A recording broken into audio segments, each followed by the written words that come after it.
A very good morning to all of you. मेरा नाम है दुर्गा शुक्ला और आज फिजिक्स के इस फिजिकल फीचर के फिजिक्स के नहीं ज्योग्राफी के फिजिकल फीचर के अगले क्वेश्चंस कुछ क्वेश्चंस छूट गए थे इधर रैंडमली, कुछ प्रीवियस ईयर में पूछे गए थे। कुछ हमें भी लगा कि हाँ शायद इन चैप्टर्स में ये चीज़ें अभी रह गई थी, उनसे कुछ क्वेश्चंस बनाए जा सकते थे। उन सारी चीज़ों को इस फिर अगले जो 30-35 क्वेश्चन इस स्लाइड्स में दिए हुए हैं ना, वो अलग अलग अलग अलग आपको जंबल मिलेगा। ऐसा लगेगा कि यार क्या ही है, कभी नदियां पढ़ा रहे हो, कभी पहाड़ पढ़ा रहे हो, कभी ये पढ़ा। तो इनसे क्वेश्चंस आपको फ्रिक्वेंटली अलग अलग अलग अलग मिलेंगे। वो इसलिए मिलेंगे क्योंकि प्रीवियस ईयर में जो भी क्वेश्चंस पूछे गए थे, जो हमें लगा कि शायद अब आ सकते हैं इस बीच में, तो उनकी एक प्रॉपर 30 क्वेश्चंस की स्लाइड बना दी गई है। तो काफी इंपॉर्टेंट है ये अगले आने वाले एग्जाम के लिए। तो बिल्कुल इन सारे क्वेश्चंस को सॉल्व करने की हमारे साथ कोशिश करिएगा, ठीक। चलो आज का देखते हैं पहला सवाल क्या है। पहले सवाल से पहले सबसे बड़ी बात कुछ आपके लिए कि मुश्किल नहीं है कुछ दुनिया में, तो जरा हिम्मत तो दिखा। क्या है, हिम्मत तो कर, ख्वाब बदलेंगे हकीकत में, तो जरा कोशिश तो कर। तो सबसे पहली बात जो होती है वो होती है साहस करना। साहस करोगे तभी कोशिश कर पाओगे। तो साहस तो करो किसी को अप्रोच करने की, किसी के पास पहुंचने की। वो चाहे इंस्टीट्यूट हो, कोई कोचिंग इंस्टीट्यूट हो, कोई पर्सन हो, कोई सीनियर हो, कोई भी हो, ये साहस करो कि हम अपने कोशिश को अंजाम तक पहुंचा सके। तो सबसे बड़ी बात यही है कि कोशिश करना है। और कहा जाता है कि कोशिश करने वालों की कभी हार नहीं होती ना। तो वाकई एक्चुअली में हार होती है, कभी कभार होती है, लेकिन अगर आप लगातार कंसिस्टेंटली लगे रहे ना तो कभी हार नहीं होगी। जब भी होगी बस उसको एक मुंहतोड़ जवाब देना है कि भाई हाँ, एक क्वेश्चन जैसे गलत हो जाता है, फिर हम उसको कहीं ना कहीं से मैनेज करते हैं, पढ़ते हैं, उसको करेक्ट करते हैं ना। ठीक उसी तरह से अगर कभी हार भी जाओ तो फिर आगे बढ़ना है। चलो आज का पहला सवाल सवाल दिया है यारलुंग ज़ैंगपो पर, यानी कि ये ब्रह्मपुत्र नदी का एक दूसरा नाम है। कभी कभार देखो इसकी स्पेलिंग सैंगपो के नाम से दे देगा, सैंगपो के नाम से, कभी जैंगबो के नाम से दे देगा। तो ऐसी दिक्कतें आपको आएंगी। और ये सब मिलता जुलता नाम नहीं है, मिलता जुलता ही है, ऐसा नहीं कि कुछ अलग से चीज उठा के दे दी गई है। तो यही पूछा है कि भारत में यारलुंग ज़ैंगपो नदी को किस नाम से जाना जाता है। तो देखो एक चीज हम आपको बता दें यहीं पर कि अगर आप पढ़ेंगे हिमालय के बारे में, मान लो ये हिमालय का पहाड़ है ना ऐसे। अब इसमें क्या होता है कि यहां पर तिब्बत वाले क्षेत्र में एक झील है जिसका नाम होता है क्या, मानसरोवर झील। मानसरोवर झील है। इसी मानसरोवर झील से भारत से होकर बहने वाली तीन बड़ी नदियां निकलती हैं। एक जो यहाँ के इसके पूर्वी क्षेत्र से, ये पूरा तिब्बत का पठार है, और तिब्बत के पठार के पूर्वी क्षेत्र से यहां से एक नदी निकल के आती है, ठीक है, पूर्व की तरफ, पश्चिम से पूर्व की तरफ बहती है। इसका नाम क्या है, सैंगपो या यारलुंग ज़ैंगबो। इसको इस नाम से यहां जाना जाता है, ठीक है। फिर यहां पर एक क्षेत्र है जिस पहाड़ का नाम है क्या, नामचा बरवा। हमें आप कमेंट करके बताइए कि नामचा बरवा है कहां पर। देखो ये है नामचा बरवा, ये नामचा बरवा पर्वत है। यहीं से यह नदी जो पूर्व की तरफ बढ़ रही थी एक यू टर्न लेती है। यहां से क्या करती है, एक यू टर्न लेती है, ऐसे बिल्कुल यू टर्न मार जाती है। पूरा अंग्रेजी का यू अक्षर होता है, उसी तरह से घूम जाती है। पूर्व में बहने वाली नदी अब वापस पश्चिम की तरफ घूम जाती है नामचा बरवा पहाड़ी से। तो नामचा बरवा है कहां पर, अरुणाचल प्रदेश में। कहाँ है ये, अरुणाचल प्रदेश। भारत का जो सबसे पूर्वी राज्य है ना, कौन सा, अरुणाचल प्रदेश। यहीं पर है नामचा बरवा पर्वत। और इसी नामचा पर्वत पर्वत से टकराकर ये पश्चिम की तरफ बहने लगती है और आ जाती है इधर असम होते हुए बांग्लादेश में, ठीक है। ये जिस घाटी में बहती है ना, असम के पास, ये असम अरुणाचल प्रदेश के आसपास जिस घाटी में बहती है, इस घाटी को कहा जाता है सूरमा घाटी।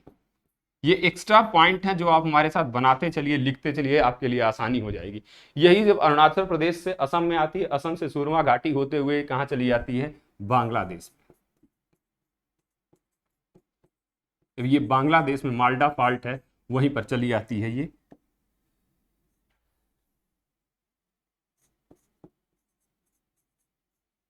बांग्लादेश में जब बांग्लादेश में ये पहुंचती है तो इसका नाम हो जाता है क्या, जमुना। क्या हो जाता है, इसका नाम हो जाता है जमुना। और आगे पीछे से आ रही गंगा नदी में ये मिलती है और आगे जाके ये मेघना के नाम से बंगाल की खाड़ी में गिर जाती है। तो यही सैंगपो पर्वत के बारे में, ये सैंगपो नदी के बारे में पूछा गया है। और असम में जब ये सुरमा घाटी में बहना शुरू करती है तो इसका नाम यहीं पर हो जाता है क्या, ब्रह्मपुत्र नदी। ठीक है, यही मानसरोवर से एक नदी इधर निकल रही, एक नदी ऐसे ऊपर से निकल के आती है, इसको कहते हैं क्या, सिंधु नदी या इंडस रिवर। और तीसरी नदी इसके नीचे से इधर से निकल के आती है और आगे जाके इसी में मिल जाती है, तो इसका नाम है क्या, सतलुज नदी, सतलज के नाम से जानी जाती है। तो ये तीन नदियां इस क्षेत्र से निकल रही। ठीक है, तो इसका उत्तर क्या हो जाएगा, ब्रह्मपुत्र। ठीक है, इसके बारे में जितने भी एक्स्ट्रा पॉइंट थे वो आप यहीं से स्क्रीनशॉट ले लीजिएगा, इसको आपको आइडिया रहेगा कि क्या चीजें हैं ये। अगला सवाल देखते हैं, दे रहा है कि तिब्बत में मानसरोवर झील के पास जिस नदी का स्रोत है, सेम वही प्रीवियस स्लाइड्स आप देखिए, तो मानसरोवर झील के पास पूछ रहा है कि कौन कौन सी नदी निकलती है। तो एक निकलती है पूर्व की तरफ बहने वाली नदी, कौन सी है, ब्रह्मपुत्र नदी, जिसको तिब्बत में सैंगपो के नाम से जाना जाता है। और जब ये बांग्लादेश में पहुंचती है तो इसका जमुना नाम हो जाता है। भारत में रहती है असम में सुरमा घाटी में, तो इसका नाम क्या रहता है, ब्रह्मपुत्र रहता है। और इधर पूर्व पश्चिम की तरफ निकलने वाली, जो पहले उत्तर बहती है फिर दक्षिण की तरफ जाती है, पश्चिम उत्तर पश्चिम दिशा में बह रही है, उसका नाम सिंधु नदी, इंडस रिवर है। और जो नीचे इधर भारत से होके आगे जाके पाकिस्तान में मिल जाती है वो है तीसरी, कौन सी, सतलुज नदी। तो देखते हैं अगले वाले में ऑप्शन क्या क्या दे रखा है। ब्रह्मपुत्र दिया है, सिंधु दिया है, सतलुज दिया है, यानी कि तीन के तीनों ऑप्शन इसके सही हो जाएंगे। अगला सवाल फिर से दे रहा है कि किस चीज के बारे में पूछ रहा है कि हाल ही में निम्नलिखित नदियों में से जिनको जोड़ने का कार्य किया गया था वो कौन सी थी। देखिए, रिवर इंटरलिंकिंग प्रोजेक्ट सबसे पहली कौन सी चली थी, इसका उत्तर तो मैं आपको बता दे रहा हूं, आपको कमेंट करके बताना है। और उत्तर प्रदेश से ही रिलेटेड है ये, तो आप हमें कमेंट करके बताइएगा कि 2005 में जब उस समय मुख्यमंत्री थे कौन, मुलायम सिंह यादव, उसी समय पहली बार नदी जोड़ो परियोजना उत्तर प्रदेश में लागू की गई थी, जारी की गई थी। तो कौन सी दो नदियां थी उत्तर प्रदेश और मध्य प्रदेश की जिनको आपस में जोड़ा गया था। अभी यहां देखते हैं इनका आंसर क्या होगा, कावेरी, तुंगभद्रा, गोदावरी और कृष्णा, इन दो नदियों को आपस में जोड़ा गया था। ठीक है, तो अब यही लगे हाथ, पिछला क्वेश्चन तो आप बताइएगा, यहां ये बता दीजिए हमें कि गोदावरी नदी का उद्गम कहां से होता है और कृष्णा नदी का उद्गम कहां से होता है, क्योंकि दोनों जाके गिरती हैं बंगाल की खाड़ी में। तो वो तो हो गया संगम की बात, वो तो हमें पता ही चल गया, लेकिन बात होती है उद्गम की, या निकलती कहां से है, गोदावरी और कृष्णा, ये दो इंपॉर्टेंट रिवर्स हैं, कहां की, पेनिनसुलर इंडिया की, प्रायद्वीपीय भारत की दो सबसे बड़ी नदियां हैं। तो गोदावरी कहां से निकलती है, नासिक से। देखो, दोनों पश्चिमी घाट से ही निकलती है, सह्याद्री रेंज से निकलती है, लेकिन जगह अलग अलग हो जाता है। गोदावरी निकलती है त्र्यंबकेश्वर की पहाड़ी से, त्र्यंबकेश्वर की पहाड़ी से नासिक से निकल रही है कौन सी, गोदावरी। इसकी लंबाई अगर कभी पूछ दे तो बता दीजिएगा, 1465 किलोमीटर की इनकी लंबाई है गोदावरी की। फिर जस्ट उसके नीचे से बहती है कौन, यही भी महाराष्ट्र से ही निकल रही है, वहीं सह्याद्री रेंज से ही। और ये त्र्यंबकेश्वर से निकल रही थी गोदावरी, और कृष्णा निकलती है महाबलेश्वर की पहाड़ी से। कहां से निकलती है, महाबलेश्वर की पहाड़ी से। यह भी बंगाल की खाड़ी में जाके गिर जाती है, लगभग 1400 किलोमीटर की इनकी लंबाई है। ठीक है, ये हो गई इन दोनों नदियों की बात। अगला सवाल दे रहा है कि प्रायद्वीपीय भारत में पूर्व दिशा में बहने वाली नदियों का उत्तर दक्षिण का सही क्रम है। चलो बना लेते हैं इसको, पहले बनाते हैं फिर उसके बाद क्वेश्चन सॉल्व करेंगे। चलो, एक याद रखिएगा, हम हालांकि कुछ नदियों का एक वीडियो हम अपलोड कर देंगे आपको कि पूर्वी भारत की कौन सी नदियां हैं, दक्षिणी भारत की कौन सी नदियां, पूर्व में बहने वाली कौन सी, पश्चिम में बहने वाली कौन सी, गंगा के सहायक नदियां कौन सी, और इन दक्षिण भारत की नदियों का सहायक नदियां कौन सी। आपको इजिली आधे घंटे में पूरे भारत की नदियां आपको याद हो जाएगी। अभी यहां देखते हैं क्या कह रहा है। अब पूर्व में बहने वाली नदियों का क्रम पढ़ रहे हैं ना, तो हम पढ़ेंगे क्या, एक ऐसे ही आप हमारे साथ लिखते चलिए, आपको याद हो जाएगी। क्या कह रहा है, पूर्व की तरफ बहने वाली नदियों का क्रम, तो पूर्व में 10 बार, पूर्व में 10 बार ब्रह्मा जी,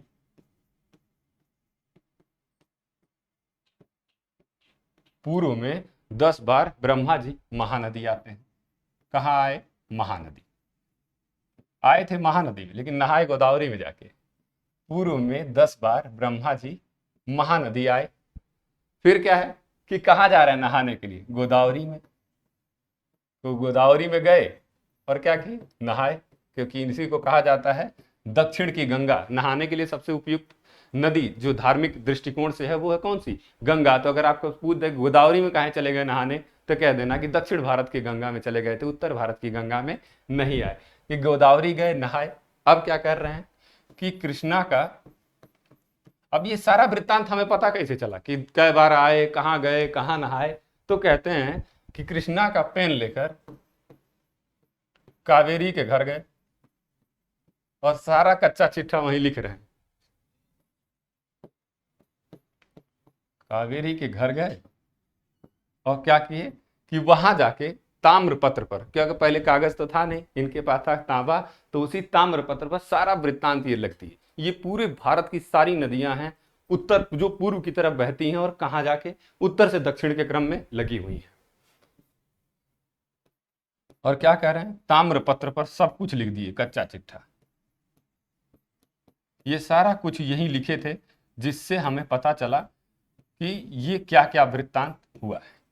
ठीक है, अब कह रहे हैं पूर्व में 10 बार ब्रह्मा जी आए। अब करते क्या है कि इसको बनाते हैं। पूर्व में पहले कौन सी, 10 माने दामोदर। सबसे ऊपर नदी कौन सी बहती है, द से दामोदर, स से सुवर्ण रेखा। क्या कह रहा है कि पूर्व में 10 बार ब्रह्मा जी महानदी आए। 10 बार, 10 से क्या हो गया दामोदर, स से सुवर्ण रेखा, बार से ब्राह्मणी। ये हो गई कौन सी नदी, ब्राह्मणी नदी हो गई। ठीक, क्या कह रहे हैं अब कि 10 बार ब्रह्मा जी आए, ब्राह्मणी नदी हो गई। अब क्या है कि महानदी कहाँ आ रहे हैं, महानदी में। तो अगली कौन सी हो जाएगी, महानदी। फिर उसके बाद क्या कह रहा है कि महानदी आए, गोदावरी में गए नहाए। तो अगली नदी जो बह के निकलती है वो कौन सी हो जाएगी, गोदावरी। ठीक है, गोदावरी में गए नहाए। अब ये सारा काम क्या कर रहे हैं कि कृष्णा का पेन लेकर कावेरी के घर जा रहे हैं। तो अगली नदी कौन सी, गोदावरी के ठीक नीचे बहती है कौन सी, कृष्णा नदी। फिर नीचे बहती है कौन सी, पेन्नार नदी। पेन से क्या हो जाएगा, पेन्नार नदी। जा किसके घर रहे हैं, कावेरी के। तो कावेरी के घर गए। कावेरी के घर गए मतलब क्या हो जाएगा, वैगेयी नदी नीचे है। और सारा कच्चा चिट्ठा क्या कर रहे हैं, एक ताम्र पत्र पर लिख दिया। आखिरी नदी जो मिलती है वो होती है ताम्रपाणी नदी। ये कौन सी, ताम्रपाणी। तो टोटल कितनी हो गई, 1 2 3 4 5 6 7 8 9 और 10। ये पूर्व में बहने वाली 10 नदियां हैं भारत की, जो उत्तर से दक्षिण के क्रम में लगी हुई हैं। महीनों लग जाता हमें ये याद करने में, क्योंकि जब हम मैप पढ़ते हैं, उठाते हैं, कौन जिला है, कौन प्रदेश है, और इसमें करते रह जाते हैं। एक सिंपल आसान भाषा में हमने इन सारी चीजों को यहाँ लिख दिया। तो एक स्क्रीनशॉट लेके आप रख लीजिए, जिससे कि आपको याद करने में आसानी हुई। क्या कि पूर्व में 10 बार ब्रह्मा जी महानदी आए, गोदावरी गए नहाए, और कृष्णा का पेन लेकर ये सारा कच्चा चिट्ठा जो है ये ताम्रपत्र पर लिख दिया। तो दामोदर से शुरू होता है और ताम्रपर्णी नदी तक ये उत्तर से दक्षिण का क्रम है पूरे भारत की नदियों का, जो पूर्व में बहती हैं। अगर गंगा, ब्रह्मपुत्र और सिंधु नदी को छोड़ दें और पश्चिम में बहने वाली 2 नदियों को छोड़ दें, तो भारत की सारी नदियां हैं जो उत्तर से दक्षिण के क्रम में व्यवस्थित है। तो हमें नहीं लगता कि इस क्वेश्चन को आपको दोबारा बताने की जरूरत है कि क्या होगा। ठीक, तो इसका आंसर आप हमें कमेंट करके बता दीजिएगा। अगला क्वेश्चन दे रहा है कि दक्षिण भारत की नदियां प्रमुख रूप से निम्नलिखित में से कौन सा अपवाह तंत्र बनाती हैं। तो देखिए 3 ही 4 तरीके का अपवाह तंत्र है। एक तो वृक्षनुमा है, जो यही बनाती हैं, जो दक्षिण भारत की नदियां हैं। बीच की जो नदियां हैं वो रेखी या अरीय तरीके से बनाती हैं। तो क्या कह रहा है, दक्षिण भारत की पूछा है, तो इसका उत्तर हो जाएगा वृक्षनुमा अपवाह तंत्र। यानी कि आप देखेंगे तो वृक्ष कैसा होता है, तने के समान। ये इधर उधर से कहीं से किसी पहाड़ी से निकलती हैं और छोटे छोटे तने के रूप में आगे जाके डेल्टा बनाते हुए बंगाल की खाड़ी में गिर जाती है। ठीक है, इसमें कुछ ट्रिब्यूटरी भी मिलती रहती है। तो अगर इसको हम इरेक्ट कर दें बिल्कुल सीधा ना, तो एकदम पेड़ की तरह दिखाई देगा। जैसे ये देखो, ये है, ये जड़ें हैं, यानी कि ये कई सारी ट्रिब्यूटरीज मिलके एक नदी बना रही हैं। और वापस क्या होता है कि ऐसे ही तो पेड़ बनता है, तो ऐसे ही डेल्टा के फॉर्म में जाके आगे गिर जाती हैं। तो इस तरह का अपवाह तंत्र कौन बनाता है? दक्षिण भारत की नदियां, क्योंकि इनका कोर्स एकदम फिट रहता है और ऐसी जगह ये बह रही हैं क्योंकि यहाँ का जो चट्टान है वो बना हुआ है लावा से, और लावा से बने होने के कारण इनको ये रास्ता जल्दी बदलने नहीं देता, क्योंकि यहाँ के चट्टान बहुत कठोर होती है। अगला सवाल दे रहा है कि निम्नलिखित कथनों में से कौन सा एक सही नहीं है। ये ध्यान रखिएगा कि क्वेश्चन करेक्ट पूछ रहा है कि इनकरेक्ट, सही नहीं है तो बस हमें उसी को पकड़ना है। दे रहा है महानदी का उद्गम छत्तीसगढ़ के पठार से होता है, बिल्कुल दंडकारण्य प्लेटू है, दंडकारण्य का पठार है महानदी में, वहीं से इसका उद्गम होता है। किसका? महानदी का। और महानदी वहां से निकलती छत्तीसगढ़ से उड़ीसा में जाती है और जाके अपना पानी बंगाल की खाड़ी में गिरा देती है। तो पहला स्टेटमेंट बिल्कुल सही है। दूसरा स्टेटमेंट दे रहा है कि गोदावरी नदी का उद्गम महाराष्ट्र में होता है, ये भी बात सही है। अभी हमने देखा था पिछली स्लाइड में कि गोदावरी महाराष्ट्र के सह्याद्री रेंज से यानी पश्चिमी घाट से निकलती है। कौन सी जगह से? त्र्यंबकेश्वर की पहाड़ी से। तो दूसरा आंसर भी एकदम सही होगा। तीसरा दिया है कावेरी नदी का उद्गम आंध्र प्रदेश में होता है, तो यही गलत है, आंध्र प्रदेश में नहीं होता है। कावेरी नदी का उद्गम कहाँ है? कौन सी पहाड़ी है? ब्रह्मगिरी की पहाड़ी। ब्रह्मगिरी की पहाड़ी ये कहां से पर है? कर्नाटक। और आगे चलते यही नदी कावेरी 3 भाग में टूट जाती है और फिर आगे चल के फिर एक भाग में बन जाती है। और उसी पर श्रीरंगपट्टनम की संधि पढ़े आप इतिहास में ना, वो इसी नदी के बीच में एक द्वीप बना हुआ है। तो श्रीरंगपट्टनम भी अगर आपसे कभी पूछ देता ना कि कावेरी नदी या श्रीरंगपट्टनम कहां पर है, तो ये कावेरी नदी पर है। ठीक है। अगला दिया है ताप्ती नदी का उद्गम मध्य प्रदेश में होता है, तो ये भी बात सही है। ताप्ती नदी ये तवा रिजर्वायर मुल्ताई के पास एक जगह है, वहीं से निकलती है और पश्चिम की तरफ बहती है। इस सवाल में कुछ ऐसा था नहीं, ये याद रखिएगा इन पॉइंट्स को। अगला सवाल दे रहा है कि भारत में निम्नलिखित नदियों में से कि घाटों में किसमें जल का अभाव है। कह रहा है कौन सा ऐसा घाट है जिसमें पानी है ही नहीं। तो पानी वही नहीं होगा जिस नदी में ही जब पानी कम हो तो वहां पे घाटों पर पानी वैसे ही नहीं होगा। तो हम देखते हैं या तो पश्चिम की तरफ बहने वाली नदियां होंगी, नहीं तो राजस्थान गुजरात के आसपास अगर बहने वाली कोई नदी मिल गई तो उसका आंसर आप बेझिझक लगा सकते हैं। इस क्वेश्चन को इजीली, कोई आपको जरूरी नहीं कि ज्योग्राफी के सारे पॉइंट्स ही याद हो, यह आराम से कट के निकलेगा और लग जाएगा। दे रहा है साबरमती घाट, तो बिल्कुल इसमें पानी वैसे ही कम होगा, ऐसे क्षेत्र में बहती है। ताप्ती घाट, कृष्णा घाट, कावेरी घाट, तो ये दोनों तो एकदम गलत हो जाएंगे। कृष्णा घाट और कावेरी घाट में पानी की प्रचुरता होती है, बहुत ज्यादा पानी होता है, तो इन नदियों में ही पानी इतना ज्यादा है कि घाटों पर पानी होना तो लाजमी है। तो उत्तर इसका क्या हो जाएगा? ताप्ती घाट और साबरमती घाट, इन दोनों घाटों पर, इन दोनों नदियों में ही पानी कम है, तो इसलिए इन दोनों घाटों पर भी पानी कम होगा। तो इसका उत्तर हो जाएगा A 1 और 2। ठीक है। अगला सवाल देखते हैं क्या कह रहा है कि निम्नलिखित में से किस एक स्थान से भारत की 2 महत्वपूर्ण नदियों का उद्गम होता है। कह रहा है एक ऐसा स्थान है भारत का जहां से 2 नदियां निकल रही हैं। फिर कह रहा है क्या कि जिसमें एक उत्तर की तरफ प्रवाहित होती हुई बंगाल की खाड़ी की तरफ प्रवाहित होने वाली से मिल जाती है, और दूसरी ये है कि अरब सागर की तरफ प्रवाहित होने वाली नदियों में जाके गिर जाती है या मिल जाती है। तो अरब, पहले सबसे पहले तो यही देख लीजिए इस क्वेश्चन में कि कौन सी ऐसी नदी है। अच्छा, नदी का नाम नहीं, जगह का नाम दे रखा है। तो पश्चिम की तरफ या अरब सागर में मिलने वाली 2 ही 3 नदियां हैं। कौन सी? माही, उसके बाद नर्मदा, फिर ताप्ती, यही तो 2-3 नदियां मिलती हैं। तो इसी में से देखते हैं कि कौन सा जगह दिया है। तो एक जगह मिलेगा आपको अमरकंटक। अमरकंटक कहाँ है? अनूपपुर डिस्ट्रिक्ट, मध्य प्रदेश में। अनूपपुर एक पहाड़ी है, वहीं अरे जिला है, उसी जिले में अमरकंटक का पहाड़ है। और इसी अमरकंटक की पहाड़ी से 2 नदियां निकलती हैं। एक, जैसे मान लो ये पहाड़ हुआ, और यही देखो रेखीय प्रकार का अपवाह तंत्र यही बनाती है। एक नदी यहां ऊपर निकलती है और चली जाती है उत्तर की तरफ, इसका नाम क्या है? जो ऊपर की तरफ जा रही है इसका नाम क्या है? जल्दी बताओ कोई। और एक आती है जो पश्चिम की तरफ बह रही है। पश्चिम की तरफ बहने वाली नदी कौन सी हो गई? नर्मदा। और उत्तर की तरफ बहने वाली नदी कौन सी हो गई? सोन। तो ये देखो दूसरा स्टेटमेंट जो दे रहा है कि क्या है कि दूसरी अरब सागर की तरफ बहती है, तो नर्मदा अरब सागर की तरफ जाके गिर जाती है। और कह रहा है कि पहली ऐसी नदी है जो उत्तर की तरफ प्रवाहित होकर बंगाल की खाड़ी की तरफ प्रवाहित होने वाली नदी में मिल जाती है। तो ऊपर से आ रही जो नदी है कौन सी? गंगा। इसी गंगा में सोन दानापुर के पास, यानी कि पटना लिखिए अब, दानापुर, दानापुर एक जगह है पटना में, तो दानापुर पटना में ये जाके मिल जाती है कौन सी? सोन नदी। और फिर जाके कहाँ गिर जाती है? बंगाल की खाड़ी में। तो उत्तर हो जाएगा क्या? अमरकंटक। और नदियां दोनों कौन सी हो जाएगी? सोन, और दूसरी कौन सी हो जाएगी? नर्मदा।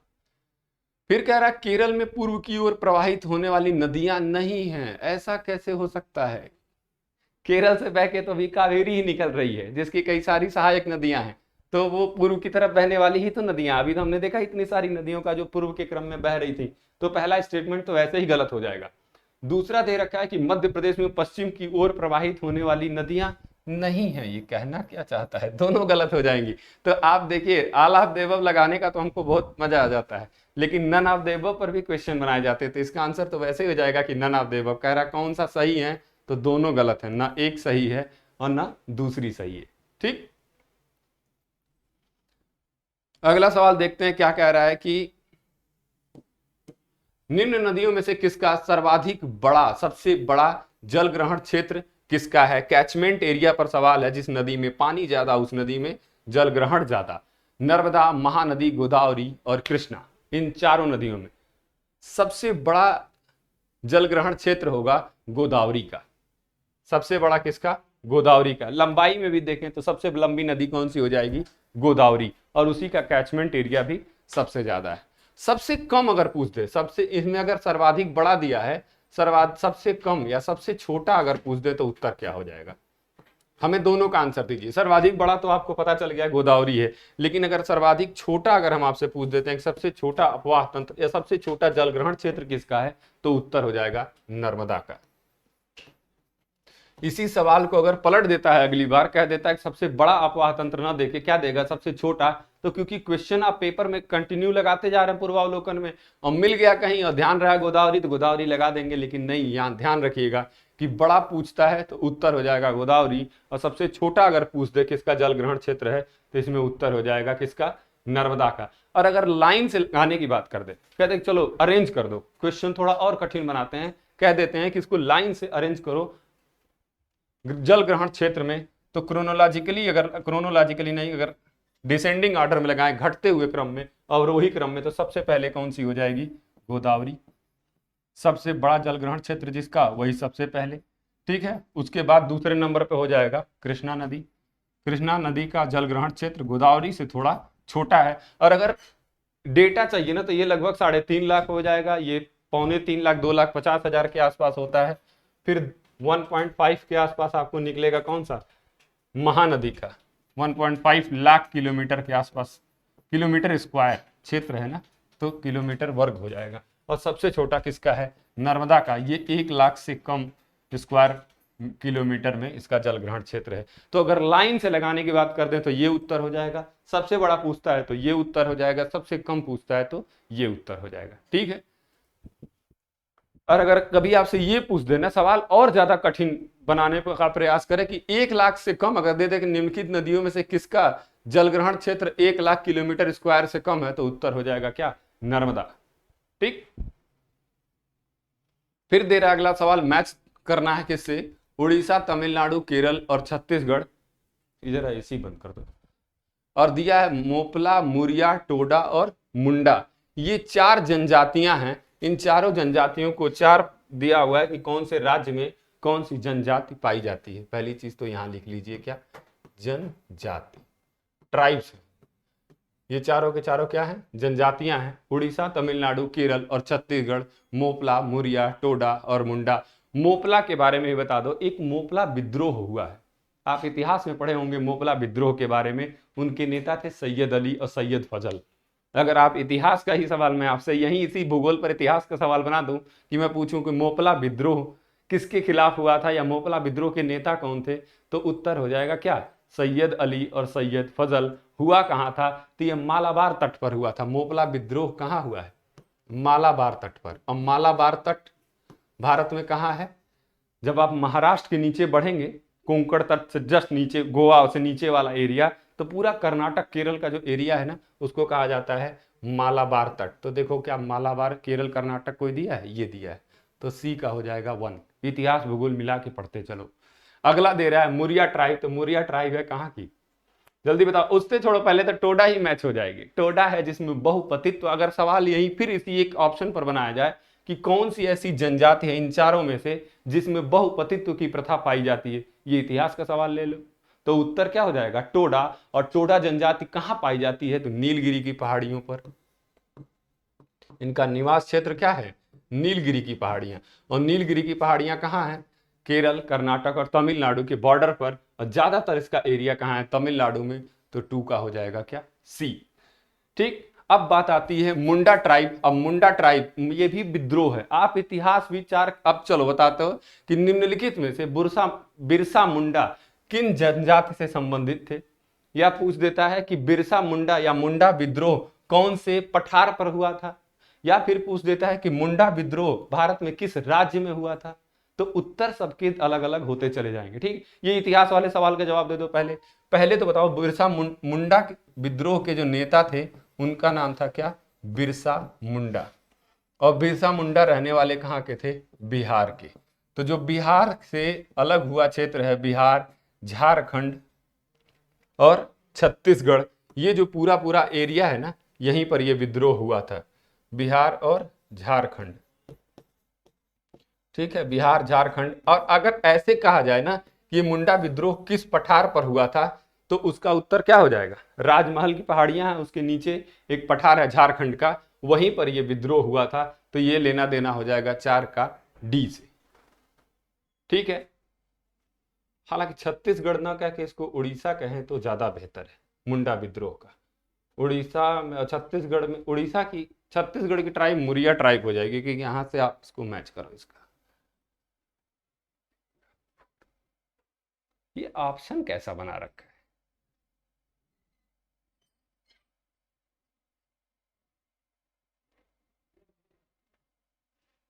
अजीबोगरीब इसके ऑप्शन बने। ऑप्शन आप छोड़ ही दीजिए, इसको रहने दीजिए, आप ऐसे डायरेक्ट मैच कराइए। ठीक है। तो वो हो जाएगा छत्तीसगढ़ में मुरिया ट्राइब और उड़ीसा में मुंडा ट्राइब। ठीक है। ऑप्शन पर ध्यान ना दीजिए, ऑप्शन गलत है। नीचे लिखे राज्यों और जनजातियों के युग्मों में से कौन सा कह रहा है एक सुमेलित सही नहीं है? गलत पूछ रहा है, कौन सा है इसमें से? असम, नागालैंड, अरुणाचल प्रदेश और मध्य प्रदेश। आगे दिया है मिरी, कोन्या, कप्तानी और लंबाडा, ये भी जनजातियां हैं भारत की। ठीक है, जनजातियों पर क्वेश्चन है। अगर कुछ नहीं मिल रहा है तो आप पहाड़ का नाम बता दो। अगर हम पूर्वी भारत के पहाड़ पढ़ते हैं तो जब अरुणाचल प्रदेश असम के बॉर्डर पर पहाड़ पढ़ते हैं, सबसे पहला पहाड़ मिलता है हमें डाफला हिल्स, डाफला की पहाड़ियां। दूसरी मिलती है मिरी की पहाड़ियां। फिर तो मिरी पहाड़ी कहां हो जाएगी? अरुणाचल प्रदेश और असम के बॉर्डर पर। तो असम मिरी बिल्कुल सही सुमेलित है। नागालैंड कोन्यक, ये भी एकदम सही सुमेलित है।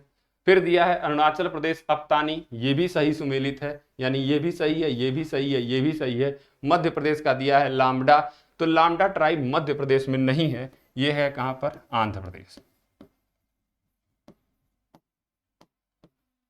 लामडा ट्राइब कहां पाई जाती है? आंध्र प्रदेश में पाई जाती है। ठीक है। अगर यही वाला गलत है और इसका सही आंसर हो जाएगा क्या? आंध्र प्रदेश। अगला सवाल देखते हैं क्या कह रहा है कि फिर से वही बात कि कौन सा सही सुमेलित नहीं है। शेरपा, थारू, टोडा और जुलू। लो, ये तो गजब बलंडर किया, ये तो ऐसे ही पकड़ में आ जाएगा, 1 सेकंड में मिलने वाला सवाल है। कुछ भी नहीं है इस सवाल में। अगर आपको कुछ आए ऊपर वाले चाहे ना आए, ये तो पता होगा ही कि जुलू ट्राइब साउथ अफ्रीका की है, भारत की ट्राइब ही नहीं है। ये कहाँ की है? साउथ अफ्रीका की। तो उत्तर हो जाएगा कौन सा? डी। इसमें कुछ भी नहीं था, वो फ्रैक्शन ऑफ सेकंड में मिल जाने वाला सवाल है। ठीक है। अगला सवाल कह रहा है कि निम्नलिखित में से कौन सा भारत के अंडमान निकोबार की मूल निवासी नहीं है? तो बात आती है कि मूल निवासी है कौन सी। यही भारत की सबसे आद्य जनजाति पाई जाती है, जिसका नाम है जारवा ट्राइब। देखें ऑप्शन में दिया है हालचू, रेंगमा, ओंजे, शोम्पेन, ये दिया हुआ है। लेकिन एक और जनजाति है जो भारत की सबसे पुरानी जनजाति, सबसे आद्य जनजाति जिसको कहते हैं, वो है कौन सी? जारवा। और ये कहां पाई जाती है? यही अंडमान निकोबार में ही। ठीक है। अब देखते दिया हालचू। तो हालचू जो निकोबार द्वीप समूह है हमारा, निकोबार आइलैंड, कार निकोबार वाला, और निकोबार पर ही पाई जाती है कौन सी? हालचू ट्राइब। तो ये तो होगा ही होगा। रेंगमा भी होगा, नहीं शायद रेंगमा नहीं होगा। शोम्पेन भी है, हालचू भी है, ओंजे भी है, और रेंगमा नहीं। ये ट्राइब यहां नहीं पाई जाती है। ठीक। हाँ, रेंगमा ट्राइब यहां नहीं पाई जाती है। और सबसे पुरानी ट्राइब पाई जाती है कौन सी? कौन सी? जारवा। यहां दे रखा है कि कौन निम्नलिखित में से कहां सोम्पेन जनजाति पाई जाती है। शोम्पेन की बात अभी पुराने पिछले क्वेश्चन में आप देखेंगे तो दिया हुआ था ना, शोम्पेन जनजाति कहाँ पाई जाती थी, यही अंडमान निकोबार में। तो उत्तर क्या हो जाएगा, अंडमान निकोबार का निकोबार द्वीप समूह, यहीं पर ये शोम्पेन ट्राइब पाई जाती है। अब हाल ही में पिछले चुनाव में जब मोदी जी पहली बार प्रधानमंत्री बने थे, उसी चुनाव में इन्होंने शोम्पेन जनजाति ने पहली बार वोटिंग की थी, इस वजह से ये ट्राइब काफी फेमस हुई थी। फिर वही कह रहा है कि जारवा ट्राइब कहाँ पाई जाती, जारवा जनजाति। अभी तो हमने आपको बताया कि जारवा जनजाति सबसे आद्य जनजाति है भारत की। सबसे पुरानी जनजाति कौन सी है, जारवा जनजाति, और ये कहाँ पाई जाती है, अंडमान निकोबार में। तो उत्तर हो जाएगा क्या, सी। ठीक है, इसमें कुछ भी नहीं था क्वेश्चन में, ये तो पिछले वाले क्वेश्चन से ही आप आराम से लगा सकते हो। भारत की सर्वाधिक आद्य जनजाति, सेम क्वेश्चन। देखो इतनी इंपॉर्टेंट ये ट्राइब है ना कि हर बार इसका नाम बदल के दे देता है, नहीं तो कोई ना कोई चीजें बदलता जाएगा और आपसे क्वेश्चन घुमा फिरा के पूछता जाएगा। तो उत्तर हो जाएगा क्या, ये बी, जारवा ट्राइब।